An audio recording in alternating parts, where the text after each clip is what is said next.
Öndun er það að koma súrefni inn í líkama lífveru, koma súrefnin út í frumurnar og nota það til þess að brenna fæðunni. Flestir sjá fyrir sér öndun bara að draga andann, en öndun er miklu flóknara hugtak í raun. Öndun snýst að koma fyrsta lagi súrefni niður í lungu. Það gerum við með því að draga andann.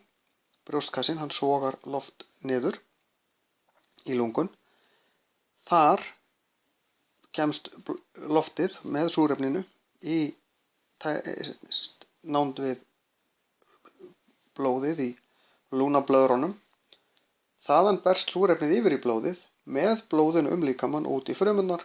Þar berst súrefnið inn í frumurnar og inn í hvatberana, þar sem að matnum er brennt og þannig fáum við orku. Síðan er það í raun, þó að það sé ekki öndunin sem slík, en hluti af þessu ferli er að skila svo koltvíoxíði til baka í raun sömu leið.